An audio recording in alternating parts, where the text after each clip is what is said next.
मुंबईच्या पोलीस जिमखाना येथे शहीद पोलिसांचं स्मारक आहे आणि या स्मारकाला अभिवादन करण्यासाठी इथे राज्याचं पोलीस दल जे आहे ते इथे सज्ज झालेलं आहे। थोड्याच वेळात इथे राज्याचे मुख्यमंत्री, राज्याचे राज्यपाल हे इथे अभिवादन करण्यासाठी येणार आहेत। आपण समोर बघितलं तर शहीद कुटुंबीय जे आहेत ते इथे आलेले आहेत। विजय साळसकर यांची कुटुंब असेल किंवा इतर जे आहेत जे शहीद पोलीस दलातील जवान होते त्यांचे कुटुंबीय इथे आलेले। त्याचबरोबर आपण इथे बघत असाल की शिवसेना पक्षप्रमुख उद्धव ठाकरे, युवासेना प्रमुख आदित्य ठाकरे, इतर आमदार आणि खासदार हे देखील इथे उपस्थित झालेले आहेत।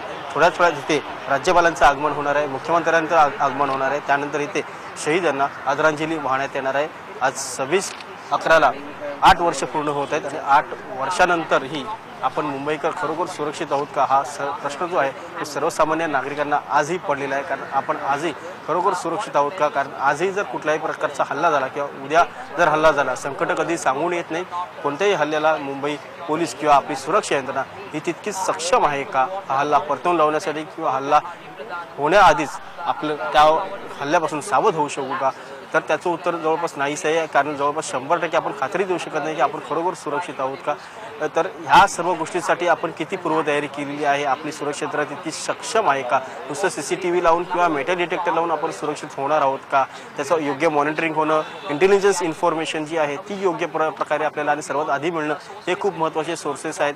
हे जोपर्यंत सक्षम होत नाही तोपर्यंत आपण खरोखर सुरक्षित आहोत का याबद्दल मात्र प्रश्नचिन्हच आहे। थोड्याच वेळात तिथे आदरांजली वाहणार आहेत, परंतु अशी वेळ पुन्हा येऊ नये हीच आपल्या सर्व मुंबईकरांची इच्छा आहे। चांगल्या दर्जाचे नव्हते, मात्र आजही त्याच पद्धतीचे आणि त्याच खालच्या दर्जाचे जॅकेट्स पोलिसांना देण्यात येत आहेत। त्याच्यामुळे कुठेही त्या परिस्थितीमध्ये अजूनही बदल झालेला नाहीये असंच बोललं जात आहे।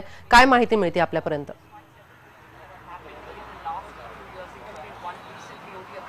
मुंबईवर झालेल्या दहशतवादी हल्ल्यानंतर पोलीस अद्ययावत केली जाईल। पोलीस यंत्रणांना खूपच चांगले हायटेक जे इक्विपमेंट्स आहेत ते दिले जातील। परंतु मुंबईवर जो दहशतवादी हल्ला झाला होता 26/11 तो समुद्र मार्गाने झाला होता आणि या समुद्र मार्गावरती आत्ताच्या घडीला जी सुरक्षा आहे ती तोकडी आहे।